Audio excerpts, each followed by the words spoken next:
Hey guys, welcome to Cajun Hard Talk. I'm Jake. And Ross. Today we're talking about Last Shift from 2014. It's real! It's real! So grab a beer, grab a cup of coffee. Let's talk horror.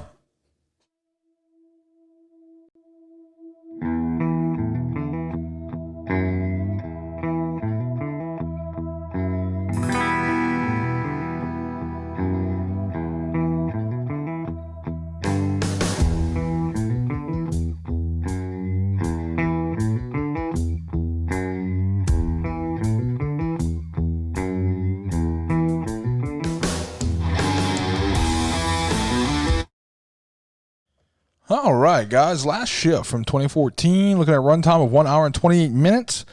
Glorious minutes. Starring Juliana Harkavy. Harkavy? You sure about that? I think so. I don't know. That's why I make you pronounce the fucking names. Yeah. Harkavy? Harkavy. Yeah.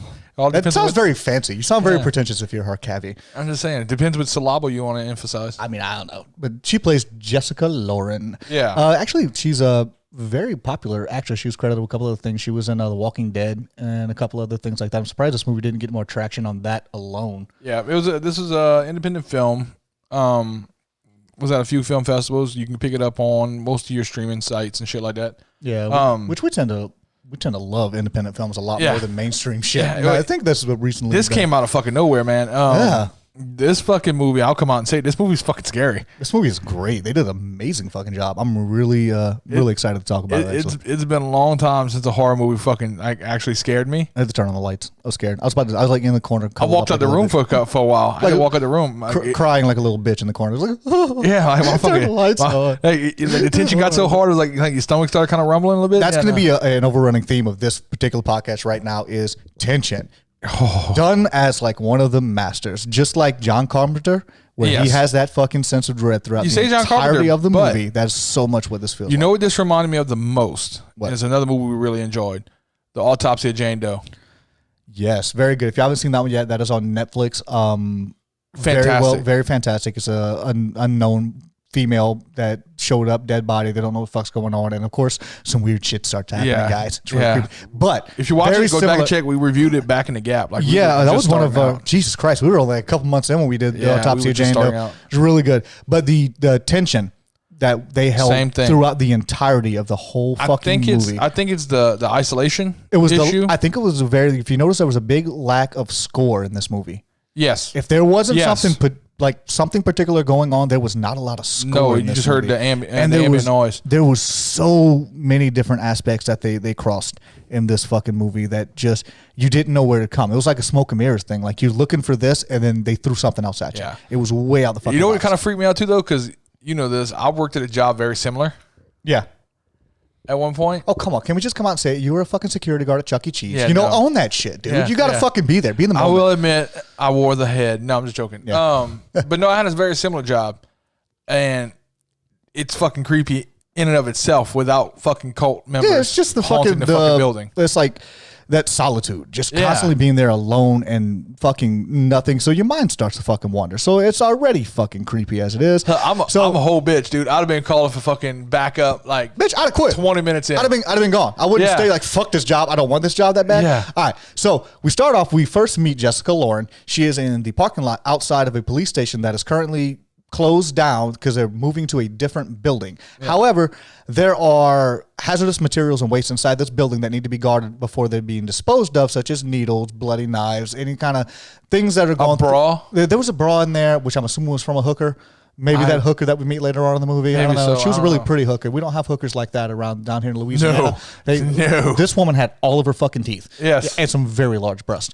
She had larger breasts than the entirety of the Friday the 13th fucking series so far. I love it when she goes to the evidence room. He's like, there's enough stuff in here to level this whole fucking block. You could see the shit in her eyes. She's like, oh fuck. So she's in the parking lot. She's arguing with her overbearing fucking mother.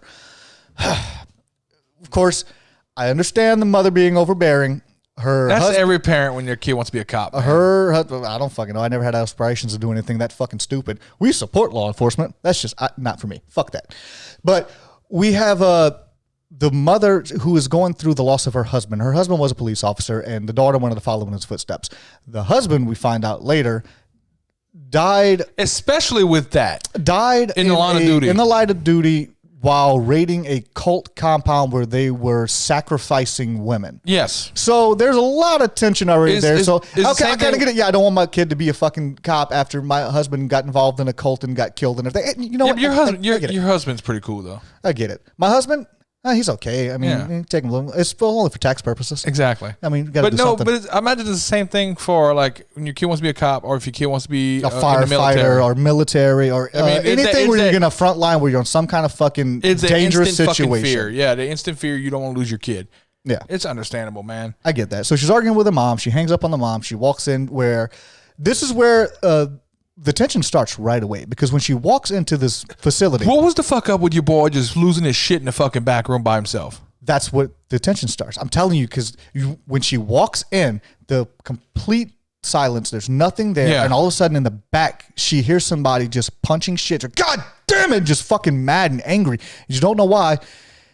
He pops out of the little hallway, which you find out later is the evidence room, and he's punching a fucking locker. And she kind of stops frozen for a second. Like, what the fuck is this guy doing? Yeah, but no, he was in a holding area. He was coming from that section with the holding area where she later on puts the fucking the homeless guy. Yeah. So she's frozen. He finally realizes she's there, and he approaches her. How long have you been standing there?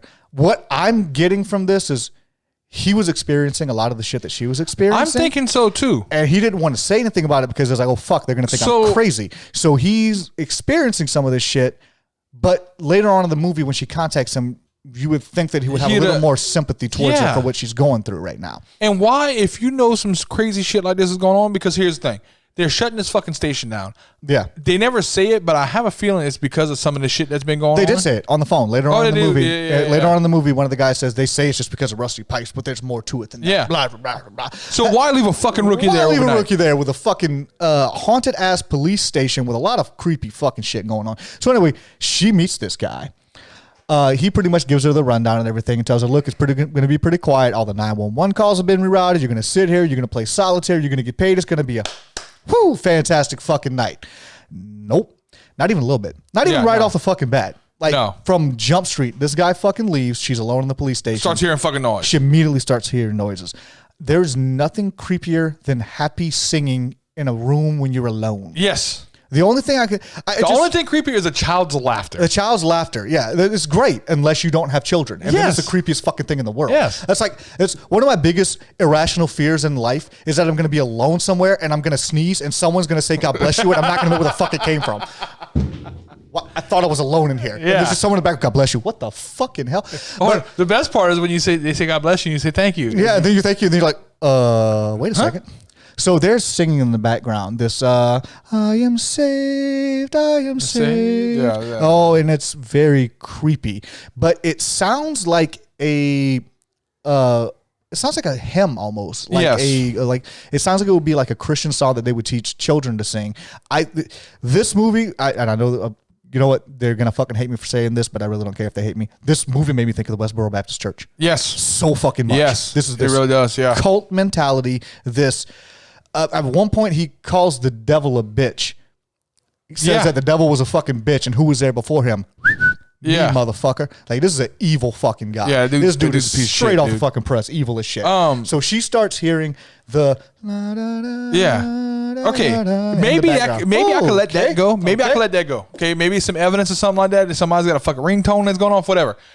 When I walk into fucking locker room and I open my dead daddy's locker, and there's still a picture of you and your father, and it's the only thing in this fucking locker room. But when all the other lockers are open, I'm out. I'm done. Fuck. Woo. I'm done. Call me from the squad car, baby. And they do this. I ain't coming back in this. They bitch. do this amazing camera pan shot where they show her. She's opening up. Now we're finding out. We know that her dad has been killed in the line of duty. She's going. I don't think they've told you that yet. The mother hinted towards it at one point right before that happened, I think. Was it? You don't realize that that's her father until later on in the fucking movie. You don't realize. I don't think they mentioned anything about her dad dying in line of duty until, because I remember I got a note that said, who the fuck had locker 25 that you went to that one? It wasn't until the partner came in. Okay, might have been right after. All right, so she finds this fucking picture of what we find out later is her fucking dad. They pulled a lot of shit from The Sixth Sense in this. They pull a good bit of it. There's actually a couple of things they pull from different horror movies that you'll see sprinkled in throughout a lot of because the locker doors, remember that was the scene from the Sixth Sense? The partner when he turns around? The chair thing was almost a homage to what it was, Conjuring or Insidious? Or Paranormal Activity. Was it Paranormal? Might have been. Anyway, they do this amazing camera pan shot where I didn't expect it. I didn't see it coming. Oh, it completely caught me off guard. They pan to her. She looks at the picture, and they pan out, and she hears something. She turns around, and when she turns back, all of the locker doors are open. Now, you know the first pan that they did was only to show you, look, motherfucker, these lockers are closed. But you don't realize that until they fucking turn back. Freak the fuck, I'm out. I'm done. I'm completely dude. Done. When the camera I don't fucking back, know ghosts. When it panned back and the locker doors are open, I audibly said, "Oh fuck no, nope. I'm out." I'm fucking done. She takes a picture, puts a picture in her back pocket. She fucking leaves. She goes up. She's sitting at the fucking desk. She is reading through the law enforcement handbook because, of course, she's a rookie. She's learning. She's trying to get all this shit taken care of to where she knows what the fuck she's supposed to be doing. At this point is where for waste pickup. Meet me outside. Yeah, at this point, catch me outside, bitch. Waste pickup is coming. They said between 10 p.m. to 4 a.m. Oh, Joe. Yeah, old Joe D. I'm assuming anybody know Phil knows what the fuck I'm talking about. Waste management is coming from 10 p.m. to 4 a.m. Sometime in that time frame is when they're coming to dispose of all this hazardous material. I don't know why it's done in the middle of the night, not during the day. Okay. However, did I not catch the writing on the ceiling before, or did it just? Sow is a pig. It's female pig. Yes, pig reference. Yeah, that's what it was. I didn't catch it before. I don't know if it was there before. I don't think if it was, it wasn't supposed to be because she just leans back and looks up. It wasn't supposed to be called. When the fucking things behind her moved. That was another reference to the whole pig thing. Yeah. Yeah. That shit. Fuck that crazy bitch. So she's sitting back now. This is where her night starts turning very fucking different. She gets what she perceives to be a 911 call. All the 911 calls are supposed to be rerouted. Yes. She gets this call, and there's this girl on the other line, and she's pleading for help. Yes. She's pleading for help. She's locked up somewhere. She can't find anything. She doesn't know where she's at. She believes she's in danger, and she's going to be killed. She writes down pretty much, this is what's going on, blah, blah, blah. I don't know. Didn't get any information. Yeah. She's new. She's never done this shit before. Exactly. She got a brand new fucking panic frenzy phone call. She doesn't know what to do. She calls the main station. They're like, no, all the 911 calls have been rerouted. Okay, well, bitch, I just got a fucking phone call from somebody who's in danger. You going to help me or not? Would you get her name? No. Right. Well, fuck. So let's wait for this bitch to call back. Hopefully she's still alive in 20 minutes. Yeah. Jesus Christ. I think bad cops are a staple of any fucking horror movie. Any horror movie staple has to have shitty fucking cops in it. Yep. So this is our first call she gets from a girl. She doesn't get the girl's name the first time, but this is Monica. Yes. So we find out is later on Monica. The first victim. Young. Yeah. She is a surviving victim of the cult. She actually got free and was caught in the woods outside in her bra and panties and beaten to death with a baseball bat. Yes. We don't know this at this time. She doesn't know this at the time. She thinks that she's speaking to a live person. Yeah. Who is in danger somewhere. She's fucking not. Completely not. So. Jesus, Mary and Joseph. So then we get to immediately. Homeless man. Homeless man. Homeless man's great. This homeless man is fucking ridiculous. Yeah, Aquaman walked in and just started pissing on the floor. Yeah, for whatever reason, this homeless man, he did that thing. I don't know if anybody's ever been really drunk on like Bourbon Street or whatever, your forte is as far as going out walking drunkenly down the street. This is a man who does not have to put his hands on his penis to pee. He's standing there like Superman and just piss dripping on his feet because for whatever reason, you have to take off your shoes in a police station before you pee on the floor. So they drop down and you see the anytime you enter inside of a building, you got to take off your shoes. This was not an Asian man at all. This was a white man. And he took off his shoes so we could see the sores on his feet as he's peeing on them. Yeah, you noticed that. Yeah, the ammonia may help though because that was looking pretty fucking rough. Yeah, that's how you get rid of athlete's foot. You pee on your feet in the shower. That's what I'm saying. It's great. It may help. Life hack, guys. Yeah. Pee on your feet in the showers. So this guy's pissing in the lobby. She approaches him. She's trying to get his attention. Sir. No fucking response. He made me jump when he finally spoke to her. Right. I jumped. Because he's completely stone-faced and she's getting closer and closer and he's like, shut up! Just out of the fucking blue. Yeah. I jumped. Yeah, no shit. She fucking got me. You got me. Yeah, she fucking got me. She pulls out her baton and she fucking pokes him in the chest. She's like, walk, motherfucker, walk. Oh, beat that bitch down. Walks him out the fucking door. She has to clean the piss up. She has to clean the piss up after she locks the door and everything. Tells him he can't be here. Okay, was it before or after the second time she meets up with him that the TVs kick on? Is after the second time, I believe. Yeah, because she hears the noise in the back. She gets back there. Homeboy and broke in through the fucking back this time. Yeah, and he's up top and he's riffling through files, which I believe probably some of those files from the undisclosed police reports that weren't there. Probably in those fucking files. Yeah. That's probably what he was riffling through. So she throws him in holding. While she throws him in holding, she tases the fuck out of him. Okay, see, when she throws him in holding is where this is where your night goes Shit gets from fucking real. Fuck to I'm going to die. Yeah. This is where this shit hit the fan. She gets him in handcuffs after she hits him with his fucking baton, puts him on the ground, gets him in handcuffs, which, again, another homage to a strong female character in a fucking horror movie. Yeah. Everybody bitches about movies not having a strong female character. Yeah, until You're bloody looking face ends wrong- up in a fucking window. You're looking in the wrong goddamn genre. There are strong female characters everywhere Oh, out yeah. there. So she gets him in handcuffs. She she locks him up. She throws him in holding. She drags him into the cell, and while she's in there, the door to closed. holding shuts behind her. She is now locked in a holding cell with a homeless man she just tased, arrested, and hit with a fucking baton, a police baton. She's now locked in there. The lights go out. Yes. Completely fucking dark. Have no idea what's going on. She turns around. There's a face with the window. Yeah. That Yeah. fucking face. That thing creeped the fuck out of me. Yeah, it did. It got so, me. creeped the fuck out of her too. So what happens? She's in there. Drops She the drops a fucking fucking flashlight. The lights are not complete. It's completely pitch black. I love when movies do that. Yeah. It's nothing but an audible. You have no fucking picture. Yeah. You have to fucking pay attention and listen to what the fuck's going on, and it builds that fucking tension up that much further. Finally, When the light clicks on, the dude. light clicks on. Like, okay, fuck, it's not her. Homeless man got the fucking light. Yeah. So she starts reminding them, look, I'm armed. I will fucking shoot you. Give me my goddamn flashlight. Yeah, she So went about she's ta- 5 seconds more than me before I started pulling the trigger. She's talking to homeless man, telling her drop the fucking flashlight. Well, the flashlight, and all you can see is the beam in the distance. It pans over, and you see the homeless guy in the corner. Yeah. Now, she and the homeless guy are supposedly the only two in people in there. this fucking cell. Somebody's holding the flashlight. Who the fuck's holding the flashlight? Yeah, fuck Woo. that noise. Some shit fucking ensues. The flashlight fucking drops. You hear her in the darkness a little bit. The All of a sudden, lights, she's surrounded by fucking crazy people with fucking bags over their head. the lights flash, and there's people with bags behind her. She doesn't see them, Yeah. which a lot in this movie is behind her Behind her. back. Oh, yeah. She- Creepy bitch doing the ring walk behind her. She doesn't fucking see this fucking shit at all. It's all fucking behind her. It's only for the viewer to love. Honey bunches of nope. They're fucking in the background. They're doing this crazy. They're doing the Harlem Shake in a fucking in a colostomy bag. It's fantastic. But if I saw that, I'm probably just gonna shit and die, like immediately, just shit. First, well, another complaint. and die. Complaint. She has this dude locked up. Why not call the other station immediately? Hey, I got a homeless dude in holding. We're shut down. I should not be holding someone here. She should have, but of course, rookie mistake. It's fucking. She's a rookie. I mean, don't hate on this woman. She's just the first night on the fucking job. First and last. We'll find out later. Yeah. Stay tuned, guys. Yeah. First and last. She doesn't know. She doesn't know any better. She was told that this is holding. Yeah. That was her Yeah. fucking directive from the jackass. Just saying a lot of this could have got avoided had she had someone with her. Oh, absolutely. Absolutely. Totally. Like could've been every avoided. chance she had to have somebody come out to help her. She should have. She should have had somebody come out. Yeah. So the lights finally turn back on. She picks up her fucking flashlight. The cell door's open. She gets the fuck out, shuts the door. Her keys are still in the fucking lock. She locks the door, puts her shit in her pocket. She rolls out. She's like, okay, I got to go get my bearings about me. Let me Yeah. just sit at the fucking desk, get my mind off of this shit, try to get rid of anything. This point, The TV screens. Dude, let's talk about the TV screens. The real TV quick. screens. This is Where they're questioning the Okay. fucking cult leader. the cult leader in this. This is actually. Oh, was that loosely- before or after the partner?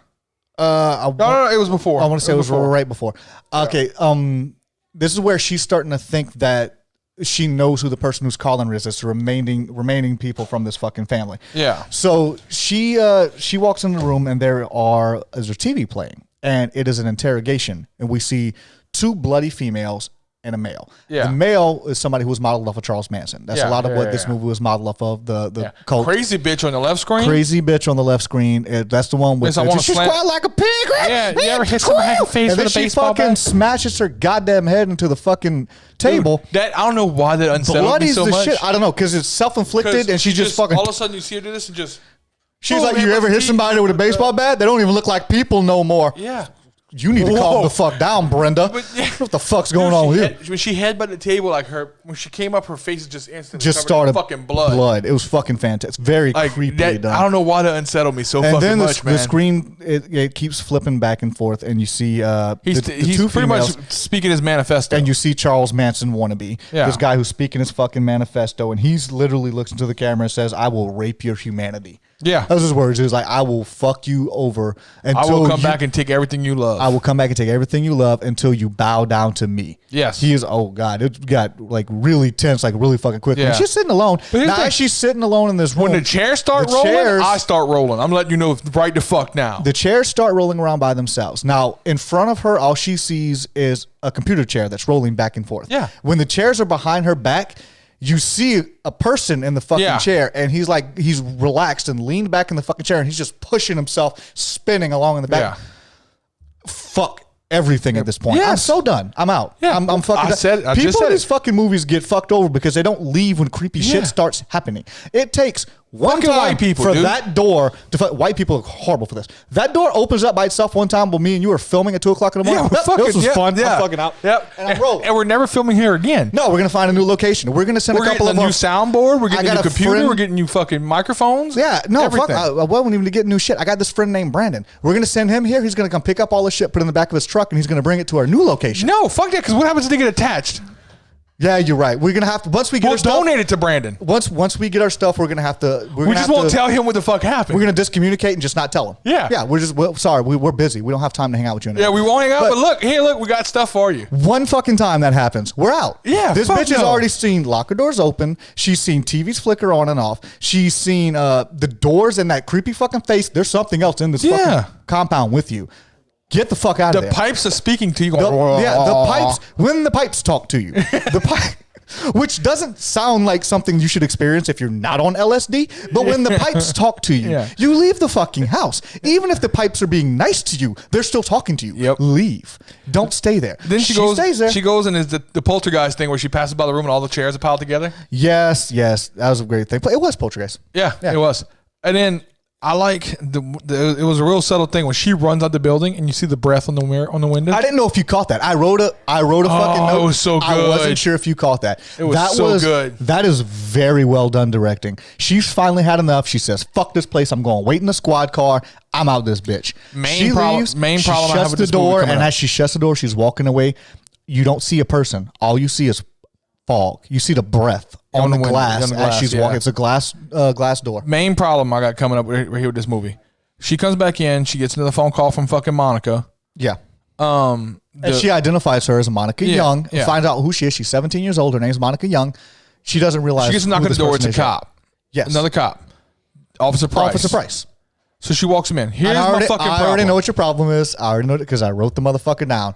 She would know Officer Price. Yeah, if my dad died in the line of duty and somebody else died along with him, I would know who that is. Yeah. There's no reason you don't this know who happened this is. A year ago. She should have immediately recognized his picture when they had, I'm sure they had a cop funeral where they had a memorandum thing put up for him. She should recognize this person. You know, if someone died alongside my father, even if they were in a car accident, I know who that was. You're gonna recognize them. And one of the guys that work with him at work get in a car accident tomorrow. Now, in the same breath, they never really disclose where they're at down here. And like last names, they're very common to certain areas and shit. Yeah, she never got his first. Did she get his first name? No, but at the same time, he told her I was with your dad that night. Yeah, that should have been a red flag. She should have fucking known because she knows. So she should know that there'd been an officer. There's creepy shit going on. Yeah, there's creepy shit going on. This guy died with my dad. Yeah. I would know his face by this point. You would think. She's talking to this guy. She thinks that they're fucking with her at this point. Yeah. She thinks they're fucking with the rookie. They're playing these fucking ghost games. He tells her the story of how her dad got killed. He tells her the story of how her dad got killed.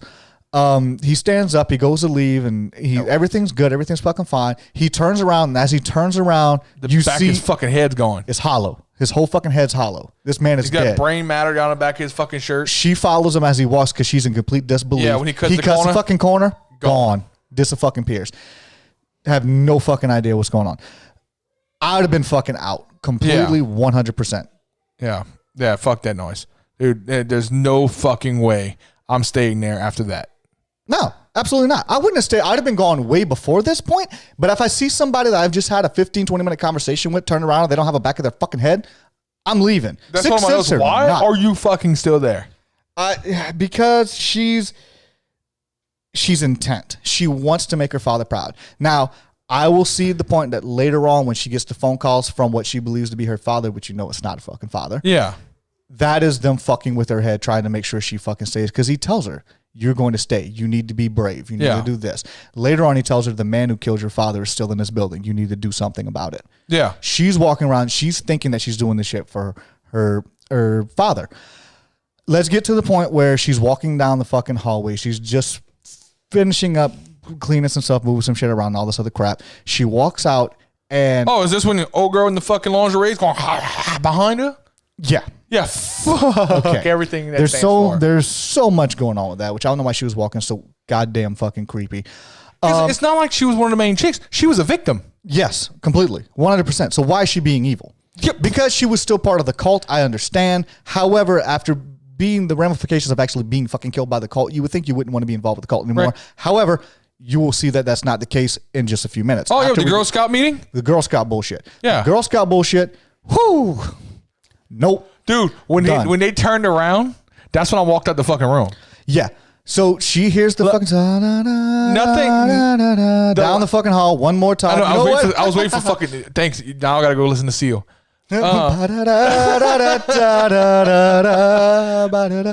Different song, guys. Different song. Yeah. When the last movie that did this to me was It Chapter 1. I think we've discussed this already. So fucking creepy. And that was a whole different thing. Like, this was a tension that built up so fucking hard that when it broke, I was like, oh, okay, I'm done for a little bit. You didn't exactly know what to expect. Now, see, whenever she first hears the fucking the singing coming, she's walking down the hall. You're not sure what she's going to walk up on because there's so much shit going on in this movie right now. Yeah. When she walks into the door. I was waiting for her dad to be there. I ain't gonna lie. The first thing that I thought was, this is stupid. I was thinking, okay, did they not have enough people to do this? Because the girls, there's a bunch of little girls, they're sitting in a semicircle.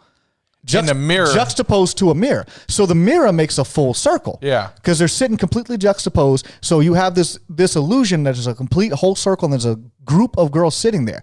So the girls that are in the semicircle outside of the mirror hear her coming. When they turn around, it's not the same thing that's in the fucking mirror. The mirror girls still have their same fucking faces on, but the girls that are turning around have the sheets with the blood over their fucking head. Yeah, fuck that noise. So if nothing else has made you run screaming from this building, that would be it. Yeah. That would 100% be it. Yeah. So she's fuck this, everything, and fuck all of this fucking crap. She goes out, her losing her belt, was that before or after the interrogation room with your girl? Don't fuck after. No. No, it was right before. It was right before. Okay, so because your girl got the gun. Yeah, so she goes back to the desk. She's sitting down. She's calling. Homeless guy's freaking out by this point. Homeless guy's freaking out, saying, "I'm gonna fucking die," and blah blah blah. Help me out. He's beating the fucking window. There's blood all over. Dude, could you imagine being locked in that fucking holding cell? Homeless, probably fucking tweaking. Yeah, there's nothing left. You might as well just fucking die. Wonder if he's on heroin. I don't know. Yeah, you never know. So she goes back. She calls. She's calling the sergeant. Somebody starts throwing pictures. You see a picture just casually thrown into the fucking room with her. So she stops the phone call and she looks down. It's a picture of the crime scene of her father dead. Yeah. She's got a picture of her dead dad, bloodied and shit. It's from the fucking crime scene. Officer Price. She's following the picture. She sees Officer Price. She sees the 3 girls that were killed, including Monica. They're all there. So she's kind of like freaking the fuck out. The lights start fucking doing the shadowy thing. And apparently we have a ghost with OCD. Yeah. I don't know why that a ghost would suffer from OCD, but the lights flash and all the pictures are completely fucking symmetrical. They're lined up down the hallway to where you can't step without touching on a fucking picture. And then they all burst into flames. Yeah. All of a sudden. Flames. I don't know. From fucking nowhere. No fire alarms go off in this police station. It's whatever. It's shutting down. It's shutting down. Whatever. They shut up fucking fire alarms. You know who was shutting down at that point? Me. Oh, I just shut that bitch down. There wouldn't be nothing left in there. Like, I'm done. Y'all can pick that bitch up. Y'all can pick shit up in the fucking daylight. Yep. Where there's fuck the Babets out there running around doing some crazy shit. Yeah. Fuck that noise. So how much hazardous material is around that it can't come out? Until like fucking 4 a.m. She fucking passes out. She Yeah. goes into and she wakes up to her phone vibrating on the floor next to her.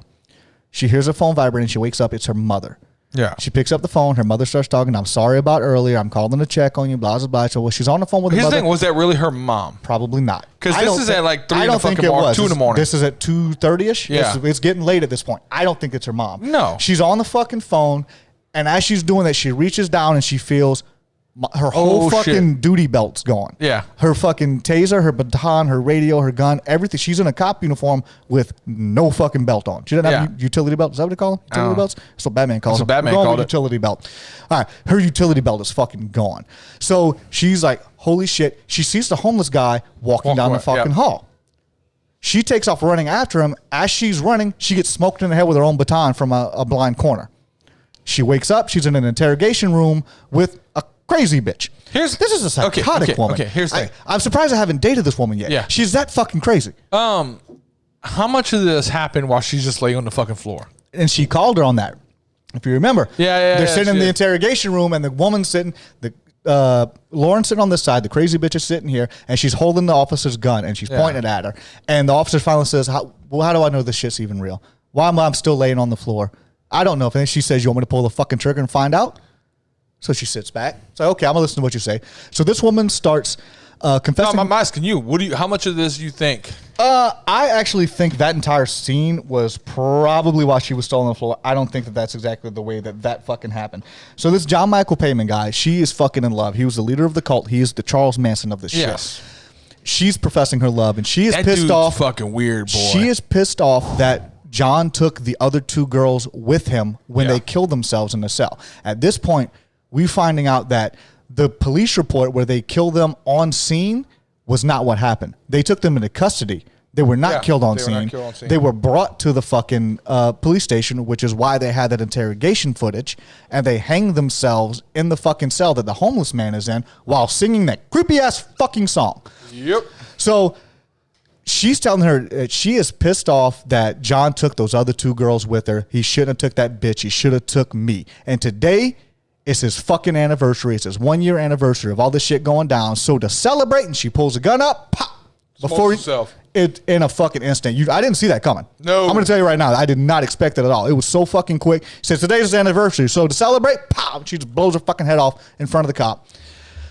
Cop gets up. She pulls the bloody gun now from the girl's hand, grabs her utility belt, throws it over her shoulder. She goes running out. The phone is ringing ridiculously hard. I don't know if you realize how fucking shattering this goddamn phone is shaking at this point. She goes to pick up the fucking phone. It's Monica again. Yeah. It says Monica Young, and she finally calls it, who is this? Monica Young's dead. Who the fuck is this? Why are you fucking with me? Girl on the other phone starts fucking laughing. Obviously, immediately, something's fucked up here. If you haven't figured that out thus far, first of all, you're never going to be a detective. You're stopping at cop. Yeah. You're never going to be a detective if you hadn't put these fucking puzzle pieces together. Because I'm sure everyone, even in the audience, is like, that's the bitch. That's her. That's a crazy bitch. Fucking her. It's a crazy bitch. No. She doesn't put that fucking shit together. So she winds up disconnecting the phone. Phone hangs up. She, at this point, is pretty much all said and done. Yeah. Now, this is the point. The last time she saw the homeless man, he was walking away before she got smacked with her baton. Yeah. She now hears fucking screaming and noise coming from the holding cell where he's supposedly still at. She goes in there, and this motherfucker's hanging from his bedsheet. Yeah. Handcuffs behind his back. Yeah. I believe they intentionally showed the handcuffs behind the back. Like, this motherfucker didn't do this. Yeah, he ain't hang himself. There's writing in blood on the wall. And it's all kinds of the cultish bullshit, satanic, all kinds of fucking crazy shit like that.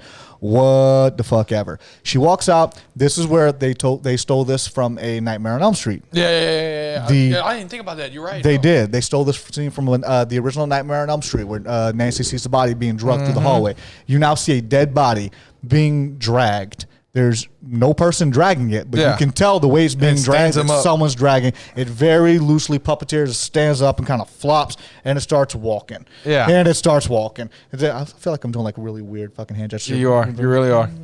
All right, so it's fucking flimsy and it's walking. Yeah. Fuck that noise and everything about it. She does she shoot? I know she draws down on it. Does she actually fire a weapon at this? I don't think so. I don't think she actually fires at it, but I know she does pull her weapon. She then gets another phone call, and this is the final phone call that she gets. And at this point, it's almost about 4 a.m. Yeah. So from her perspective, she's almost done with her fucking shift. Shit's going fucking haywire. There's fucking dead bitch. There's crazy shit. I'm not here anymore. She gets the final phone call, and the phone call tells her, you need to be ready. They're coming. They're coming to get you. They're going to kill you. So she's like, who the fuck is coming? She finds out from one of the other officers that when they arrested those 3 with the cult, there were more people that were involved with the cult that were not taken into custody, and they all dispersed. So she's thinking this is the evidence room. They're coming get all of these fucking files, all of this evidence. The cult is coming back. So she hangs up the phone. When she hangs up the phone, fucking rock and roll. She pulls out her weapon. She hears a door open.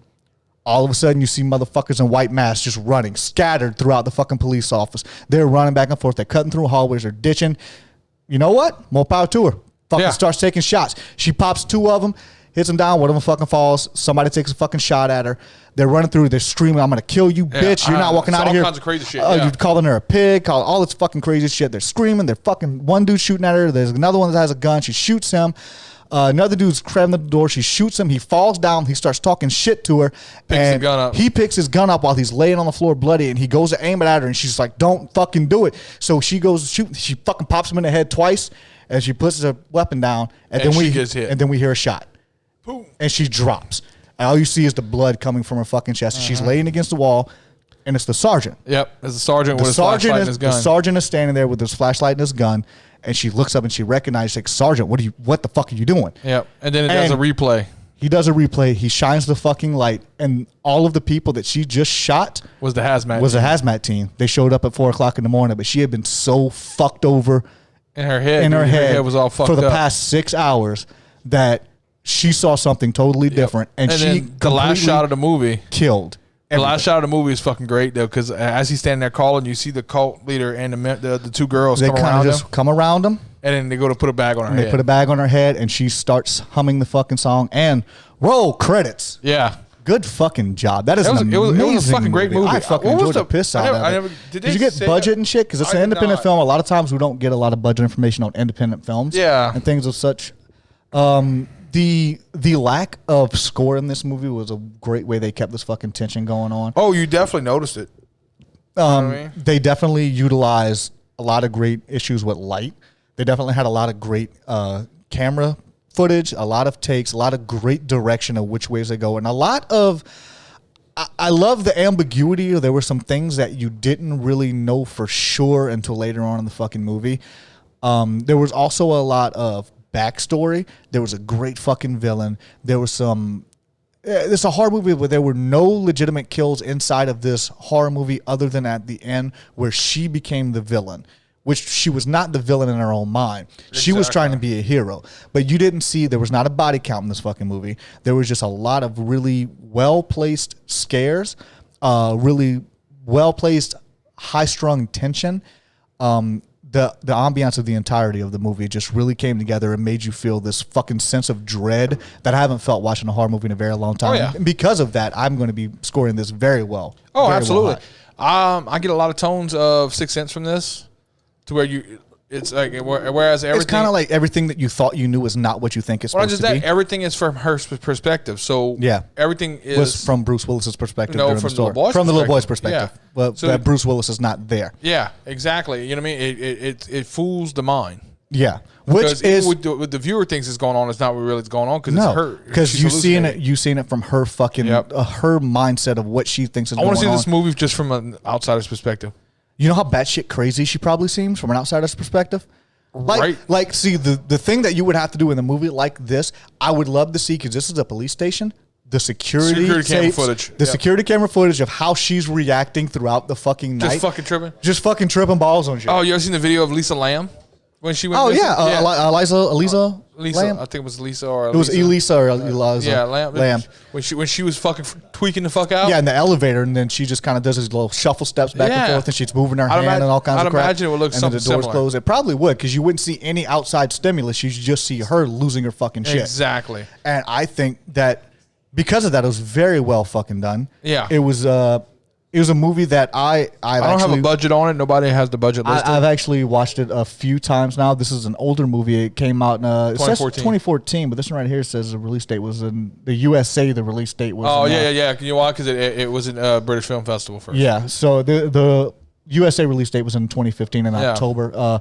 Very well done. I actually scared the fuck out of me. I think it's absolutely worth a watch if you're a fucking horror movie fan. If you love that fucking, you know that feeling where like your nuts suck up into your stomach and you gotta you have to turn the fucking lights on because you don't know what the hell's about to happen. If you love that fucking feeling, this is a movie you need to check out. This is something that I would suggest to anybody who's any kind of horror fan to just take a look at it. And also, don't be afraid to go check out other independent films. That's how we found a lot of the movies that we really, truly loved. A lot of them came from independent films. And independent films are, now there's some that are just not that great. There's some that are not, but there's some that are spectacular. Something like this where they use their budget effectively, where it's like a one-person fucking show. Which is another thing. And a small set. You have to give her credit as a talented actress, because it's very hard for one person to carry an entire movie. Now, there were other ghosts and things throughout the entirety of the movie, but for her to have that strong of a presence that she was able to carry this fucking movie like that, she did an amazing job. Absolutely. Got to give her credit. And she's cute, too. Yeah, she is. That is true. Yeah. All right, guys. Find us on YouTube, SoundCloud, Stitcher, Pandora, TuneIn Radio. What else? We're on Pandora, iTunes, Google Play Podcast. We're every fucking way. You did not rate this movie, sir. We're going to rate it or what? Oh, fuck, we didn't rate it. You're just being a dick now. Yeah, it's true. Let's see. I'm actually going with a 45, though. That's about where I was going. I was thinking 43. I'm 43. I'd give it higher, but dude, there's no reason why that bitch was still in that fucking station. Okay, but you can't. Long before. You can't be that meta on a fucking horror movie. If everybody made good decisions, we wouldn't have a horror genre. Sure you would. We wouldn't have a horror genre. If everyone made good decisions, okay, there's a creeper call. I'm going to call the cops and I'm going to go stay at the fucking police station until tomorrow morning and they find this motherfucker. That's a great decision. But there's no horror movie there. There's a fucking certain point where everybody just says, fuck it, I'm out. Dude, the Amityville Horror would have been 3 minutes if they would have had smart people. Difference, he was fucking possessed. The wife could have fucking left. And that was a fucking house to where they were upside down on, so they couldn't get rid of it. I'll be upside down on a fucking lot of things. I'm leaving if the shit starts talking to me. Fuck all that. They even discuss it in the movie. Any Friday the 13th movie, as soon as the lights go out, it's time to pack up and leave this fucking camp forever.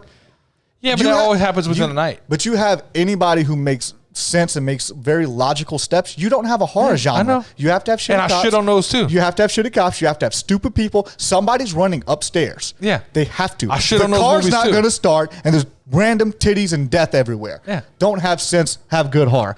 We'll see you guys next time. All right, guys. We're out.